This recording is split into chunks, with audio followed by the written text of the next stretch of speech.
remember to protect the bites of banana.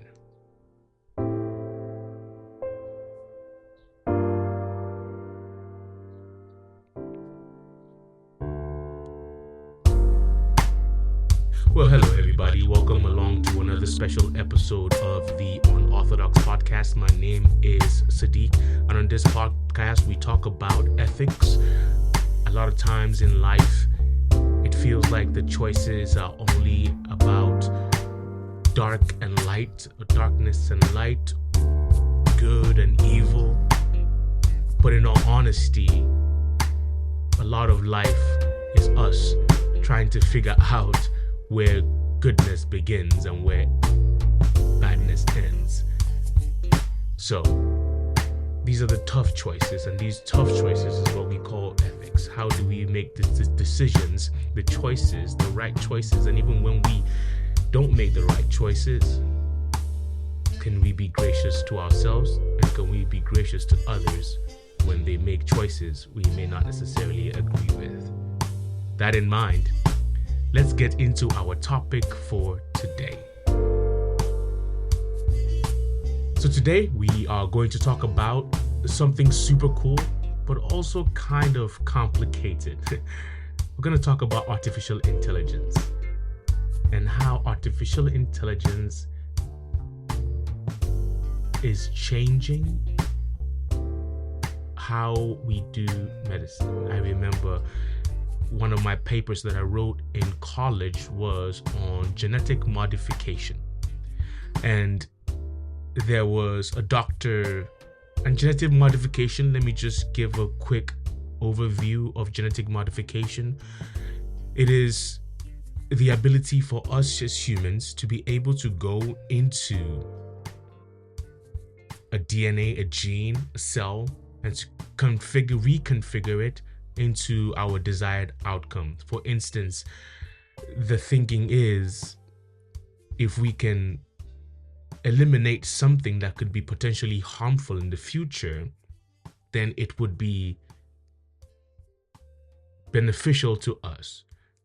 And some would argue, well, is that something we should mess with? Others will say, well, if it is something that we can help solve problems, why not? Now, we already do a form of genetic modification. For instance, I don't know if you go into stores, but you could probably have seen in stores that there are GMO foods and genetically modified foods. And there has been a long history of us being mixing things together to have a desired outcome. We do it with food. We graft plants together to create something new. We take seeds together and we marry them to make something new.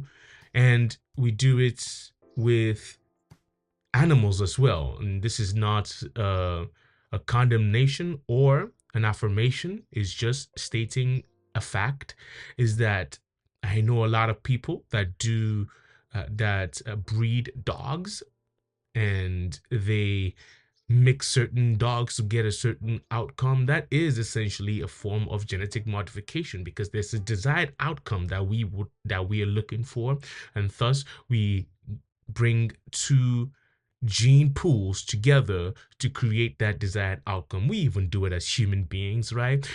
We have someone that could be from one part of the world and another from a different part of the world, someone from one cultural background to another different cultural background, someone of one ethnicity to a completely different ethnicity, and we come together, and the outcome, the offspring, is that desired outcome that we were looking for.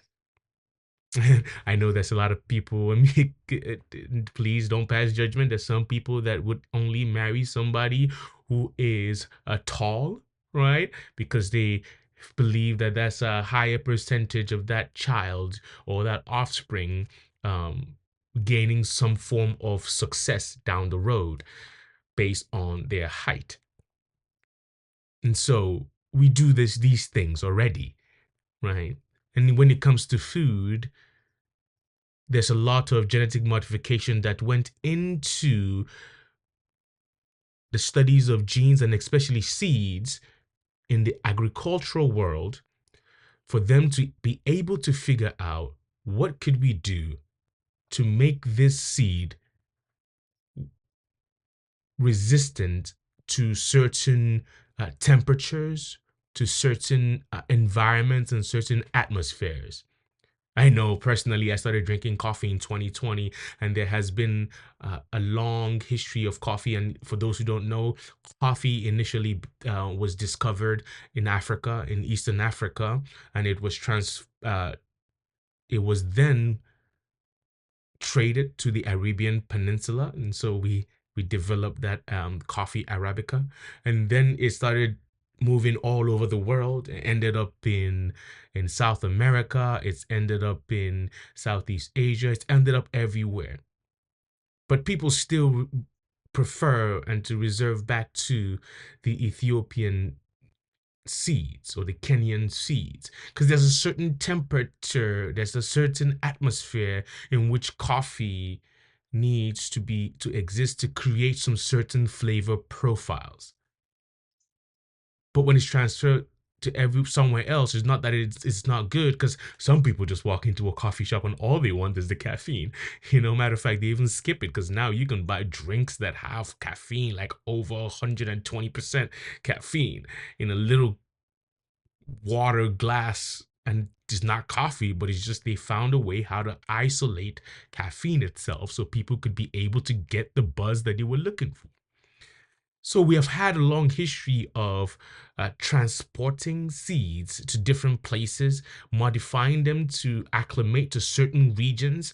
And we have done this, even bananas, right? Bananas initially come from a place closer to the equator, because there's a certain temperature that bananas are able to grow. But now, thanks to science, we're able to grow bananas almost anywhere, right? There is certain environments in which you can create. Matter of fact, people can create greenhouses and grow certain plants that they didn't that wasn't native to where they come from.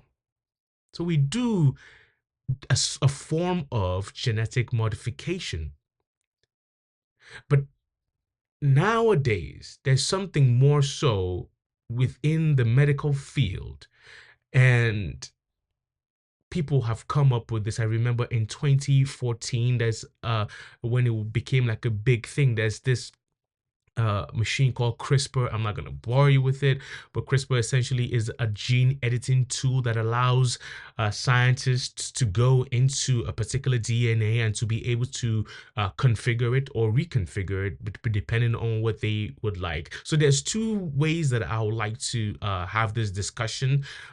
One is, especially with our focus in the medical field, the question is, if you have the ability to edit a gene, let's say, that can help cure an illness in the future, would you do it?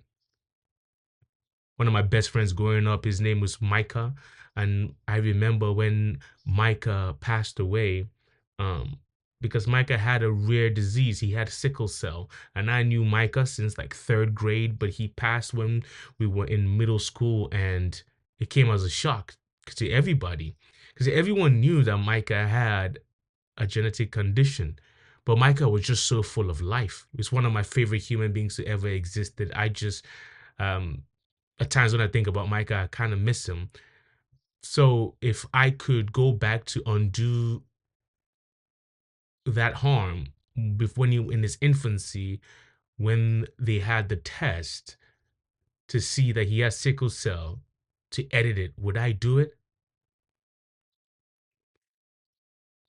Honestly, it is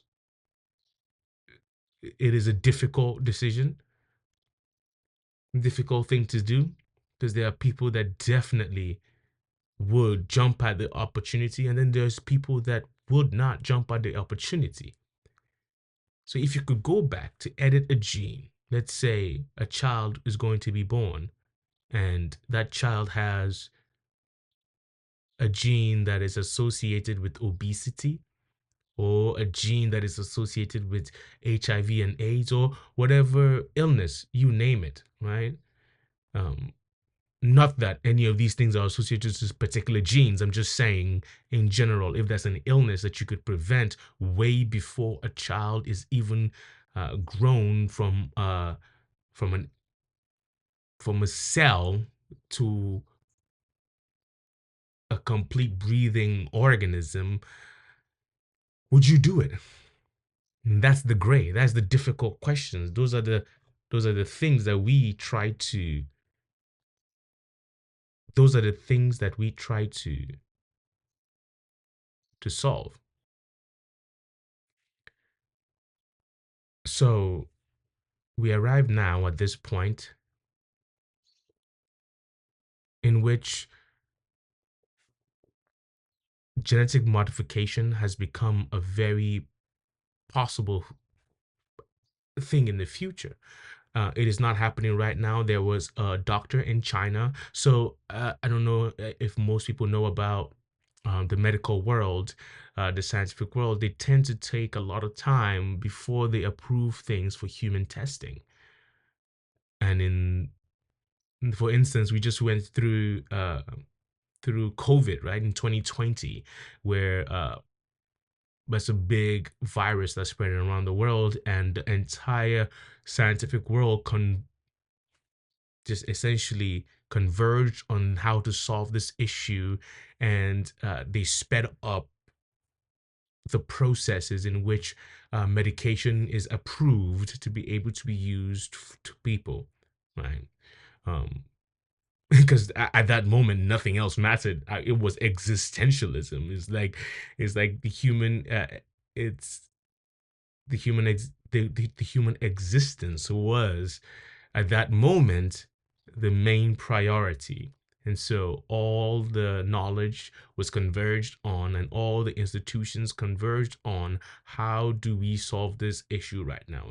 And again, like most things in life, even just anything, choosing one side or the other, because I believe more so, especially because I live in America right now, so it is very, very partisan and political.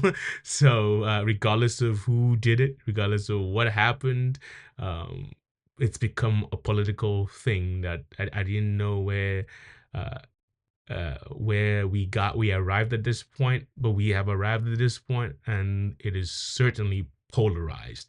So again, this is not a podcast about who's right, who's wrong. This is a podcast about how we make choices, and how, even if we make the wrong choice or the right choice, how we live with it, right? Um, because grace. Anyhow, so moving on.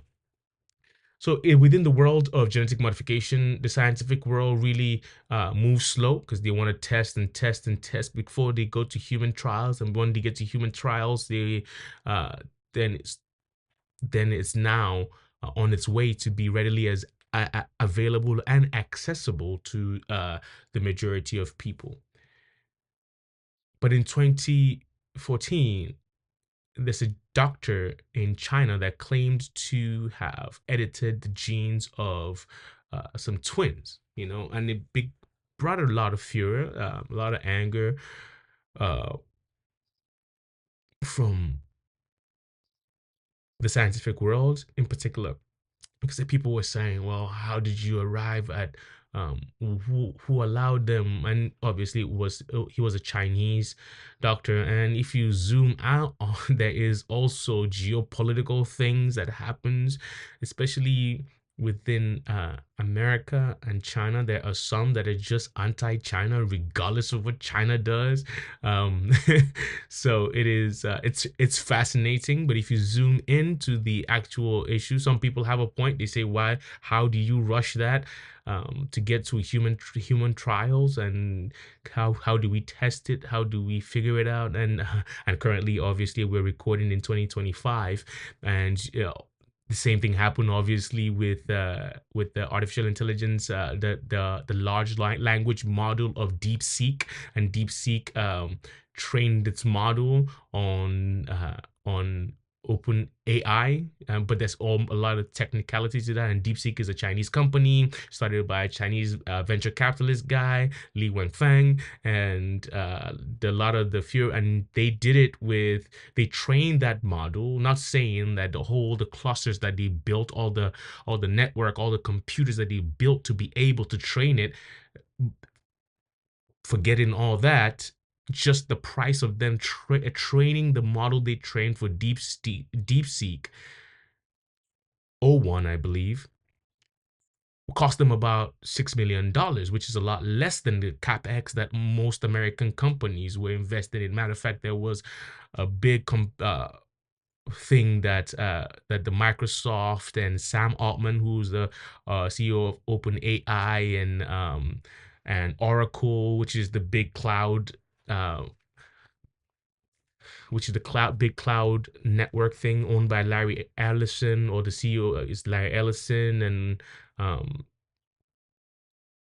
and they came up with this venture, and then they announced it when Trump became president. But if you had been following the markets, that's something that they've always been thinking about. That's something that was long in the works, and they're going to spend $500 million to build this thing called Stargate, right?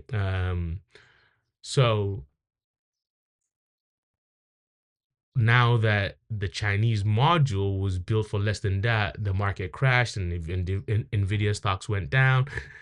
And there's a lot of this thing is, well, how did they do it? And then there's some people that say, oh, they cheated, and there's people that say, oh, they were very innovative. But that's the one thing that's across the line that everyone says, even the people that don't like China, the people that are for China, like most of the tech companies, that a lot of them, but politically, obviously, they will come out and say they need to keep that strong face so they have people keep on investing, because it's good for them, for people to just keep on giving them money so they can invest, etc., etc., etc., so they can build share. So they're trying not to scare people, right? um, and then there's this thing called the Jevons paradox. Well, if it's cheaper, then it'll be more readily accessible to everybody, and if readily accessible to everybody, then the whole world would have it. So let's go with it, right? So this anti-China sentiment has existed throughout other facets of society. And on this issue, back about 9 years ago, the Chinese doctor that or scientist that claimed he edited some gene, um, obviously, because as the scientific world, like I said before, are very conservative, so they don't want to rush things unless the government comes in and tells them to rush it, which is the irony. Anyhow, we don't want to get political with just saying, hey, there's this thing that exists. It's a tool, right? And now, coupled with the fact that machines learn fast, which is the artificial intelligence portion of this conversation, machines learn fast, and they can come up. And right now, even OpenAI and Sam Altman has come out and say, yeah, it's hard to not think that a lot of human labor will not be replaced by these machines. Because I don't know if anyone of you has used any of these large language models. I've used DeepSeek, I've used OpenAI, I've used Gemini, which is Google's.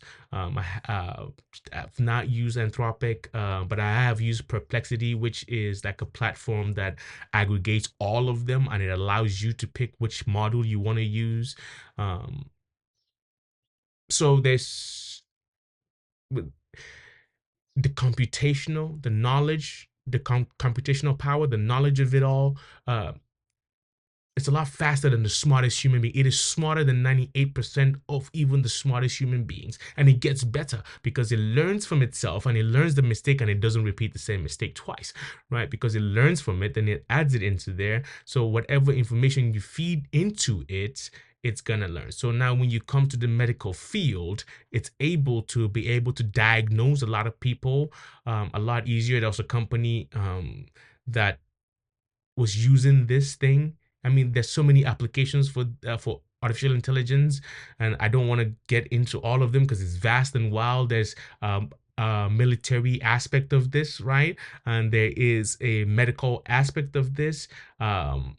And so there's just varying aspects of what artificial intelligence, the capability of that tool allows human beings to be able to do. And in this particular case, we're focused on the medical view. So there's two kind of views, right? There's one that is the cosmetic, and there's one that is the medicinal, right? And so the cosmetic is, for instance, if the tool exists, would human beings be able to configure their offspring, right? So in case you wanted someone with a beautiful dark chocolate complexion like mine, but give them blue eyes. I mean, they already do exist. If you go to Africa, there's a lot of tribes that already have that. But if that's something that you want, or if you want your baby to be able to come out with certain features on them, so you can modify the genes of that child to make sure that you have said outcome, and what would be the implications of that if that was a thing that happened. So we have to think about it ethically,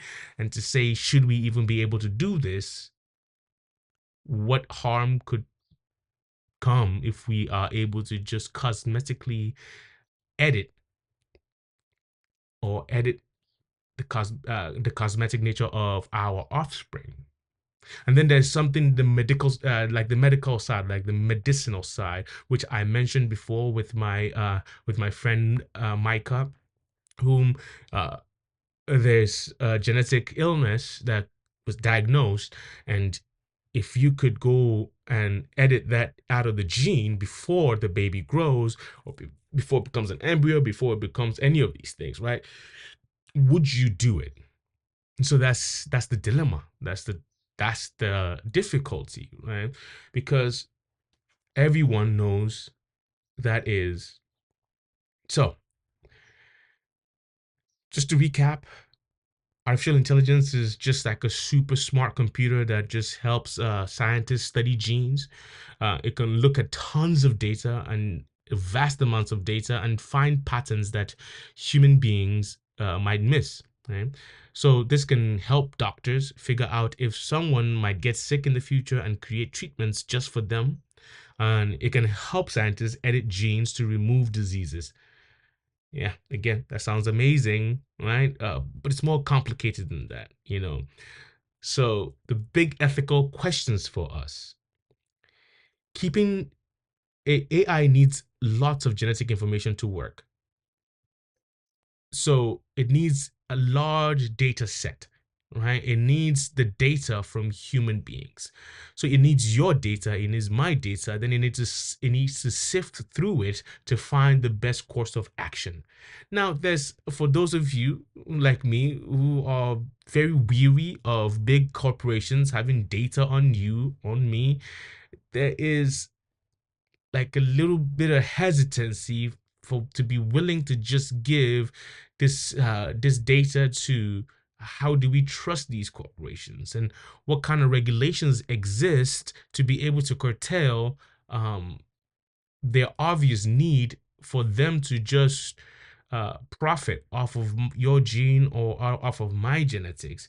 And then if we're being honest, there's a little bit of fear that would come in that says, hey, well, what else could they do with those genetics when it comes to like biological warfare, you know? So it requires a little bit of more of care, I would say, and more regulation to become more acceptable. And how do we make sure it doesn't get stolen? That's another thing, right?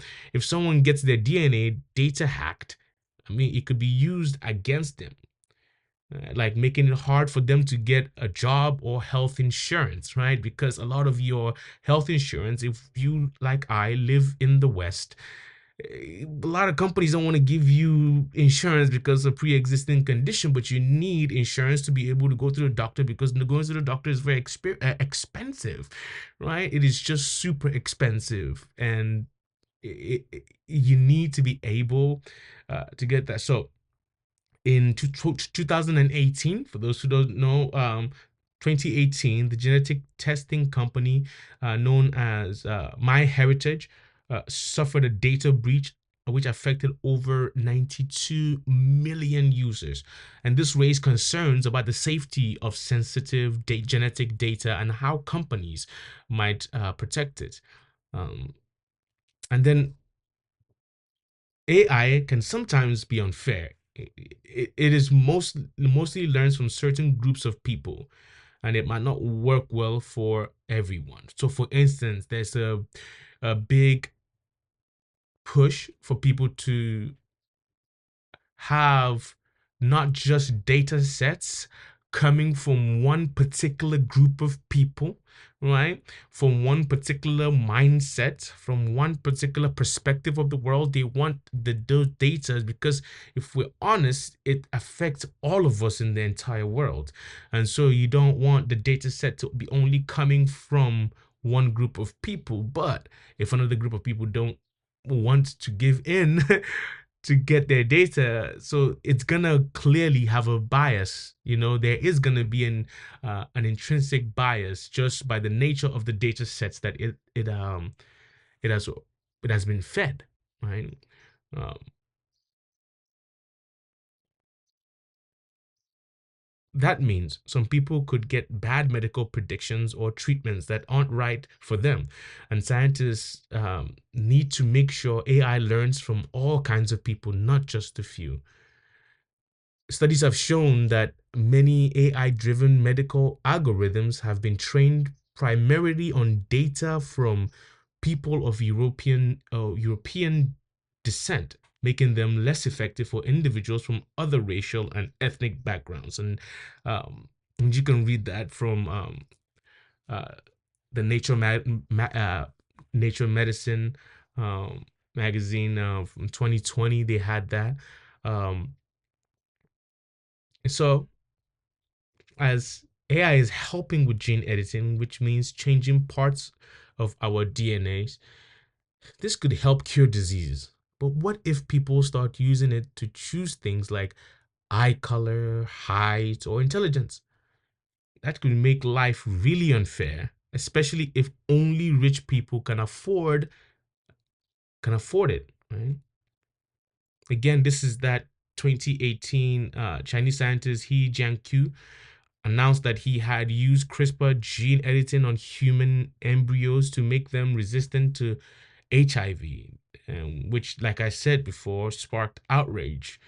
Well, maybe I might have said 2014, but I beg your pardon, 2018, right? Um, it raised ethical concerns about the risks and consequences of modifying human DNA. So we need to also make sure that people understand artificial intelligence. If a doctor or scientist uses AI to learn about someone's genes, they need to explain it in a way people can understand. It is important that people know what's happening with their DNA and that they agree to it.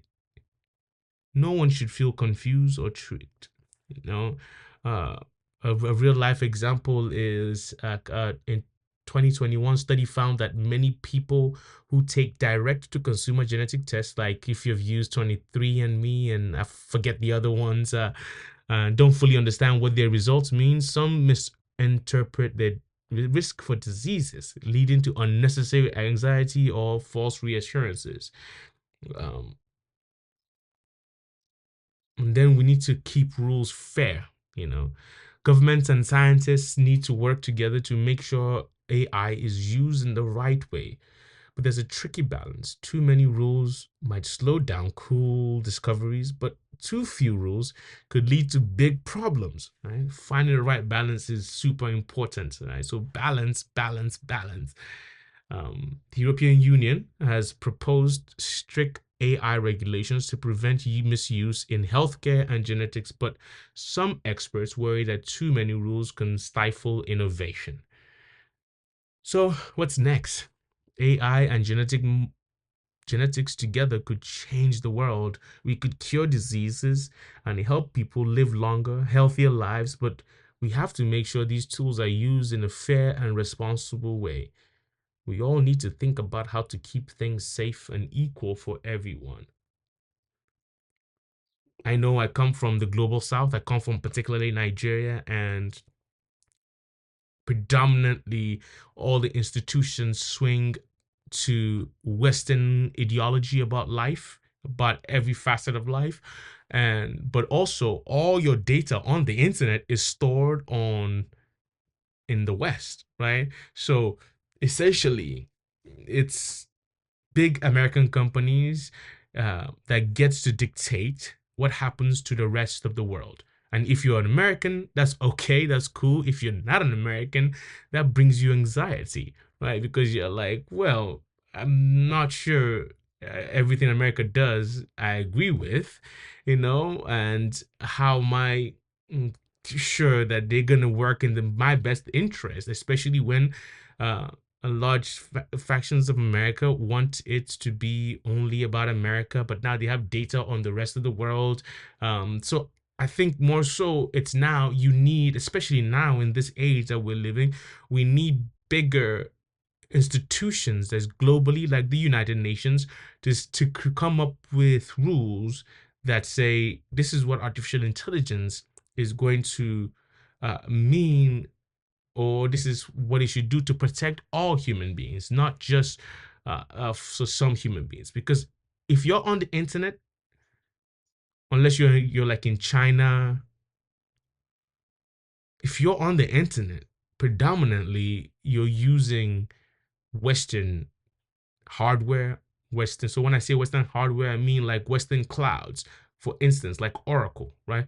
Oracle is an American company which initially was a defense contract, was a defense company that privatized, and Larry Ellison became wealthy using that. I mean, just like anything else, if you're using Google, there was also a United States military. I mean, 90% of big American companies used to be part of the United States military. So like there's also that aspect of it, right? So Google, if you use Google Maps, that was uh, a United States military thing that became declassified and allowed private sectors to be able to purchase a lot of that hardware and be able to convert it into something they can use. If you use um, what is it called? The internet that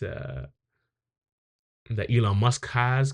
That is a government, that's a Department of Defense thing, for the satellites around the world. So the Chinese have created their own complete separate, they use Huawei. That's the company that builds a lot of their telecommunication networks. But also, they also still use Oracle because Oracle has one of its biggest data banks in like Singapore, I believe, or Malaysia around the world. So nonetheless, you don't want America to have the data of the world, all the world, and you don't want China to have the data for all the world. You don't want them to have all the genetic data that that they can use one way or the other.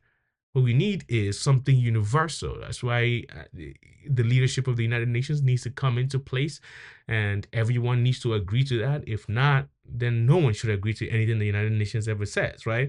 So because it can't be good for one side and not good for it needs to be good for everybody. It needs to be fair to Americans. It needs to be fair to the Chinese. It needs to be fair to the rest of the world that don't have this infrastructure, and yet this infrastructure is the thing that allows all these Western nations to be able to make so much money. Because if you go back 30 years and you calculate, most of the wealth that has come in America came from the money markets, and the money markets in particularly from the technological sector, which is Silicon Valley, right?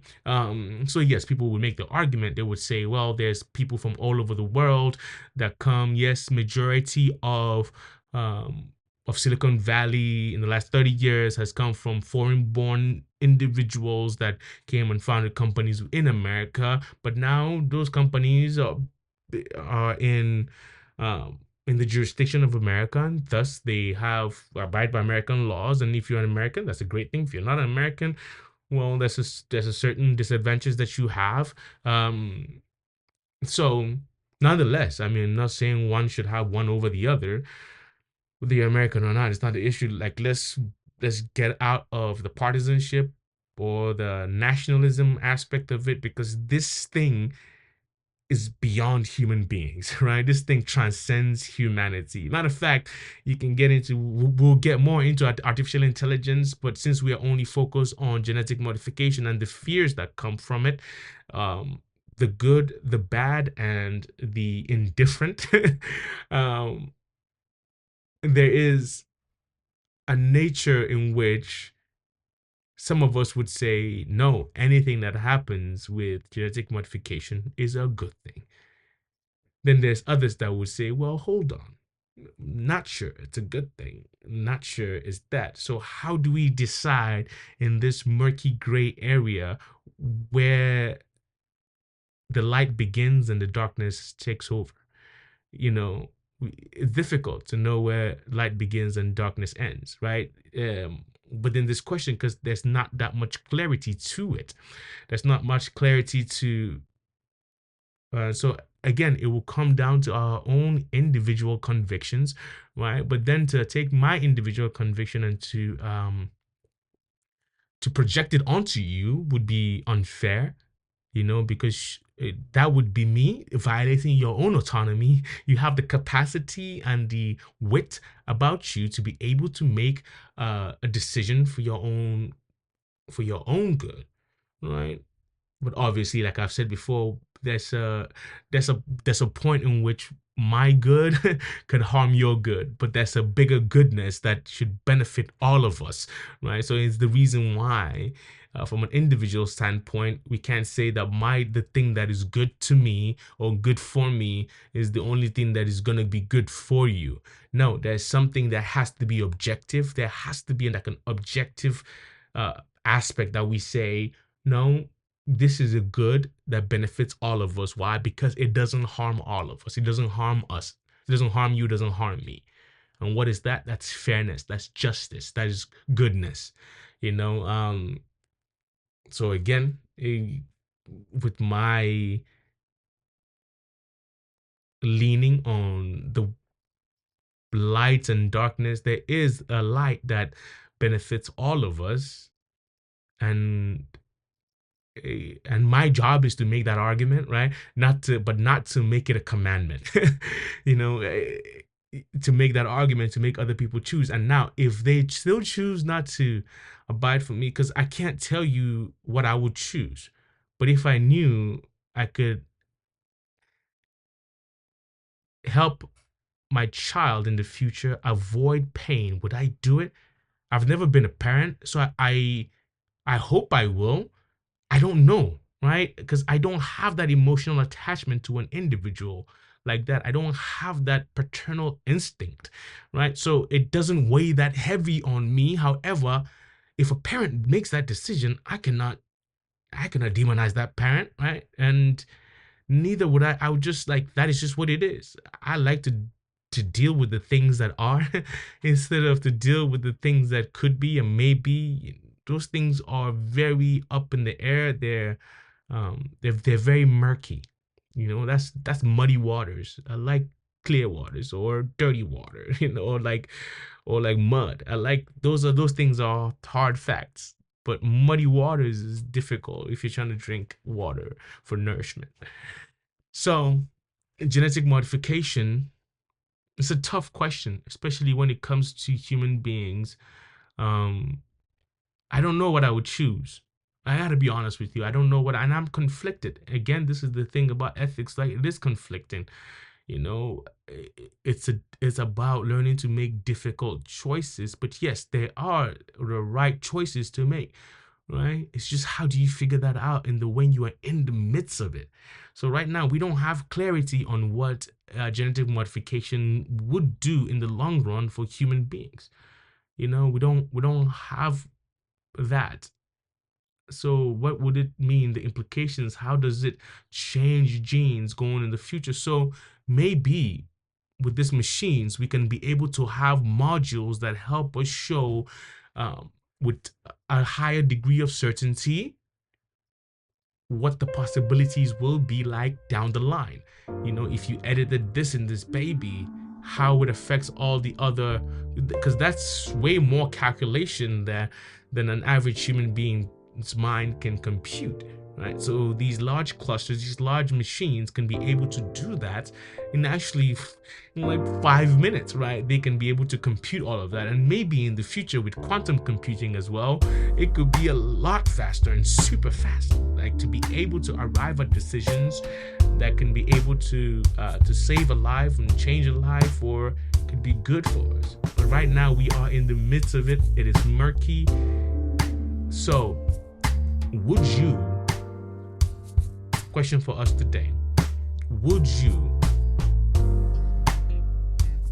genetically modify your baby? Would you genetically modify your child's genetics or their DNA to prevent an illness? Or maybe you might want to, customize your baby and have long flowy hairs, or maybe dreadlocks, or I don't know. Obviously locks have to grow out and you gotta twist them and all that, but nonetheless, like there's certain hair texture that's more preferable for that kind of hairstyle. So what would you do? These machines are tools. Remember, tools are what they are. They can be used for good and they can be used for evil.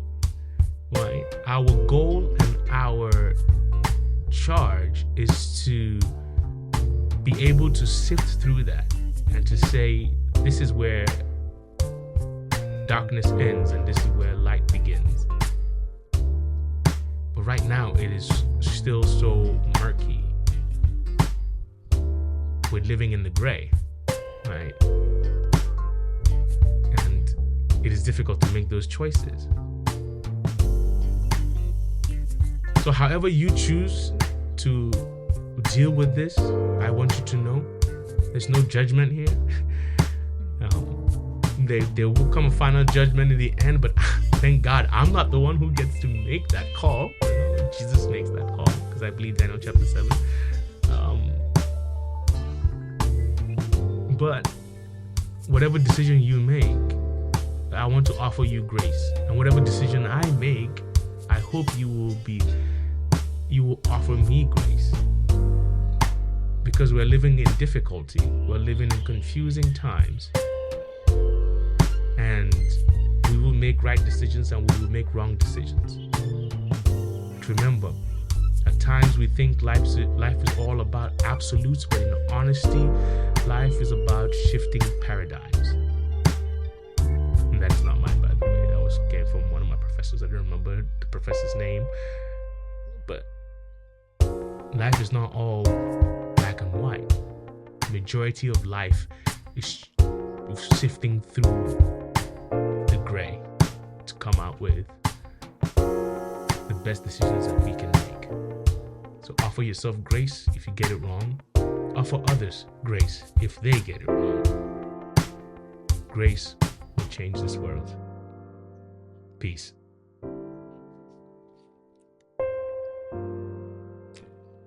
This has been a production of Potty Mouth, Bite of Benin, and Saint Alheri. And the music was brought to you by Jello Shot, otherwise known as Carlos Cooper, the proprietor of the record store called Hybrid Records in Corpus Christi.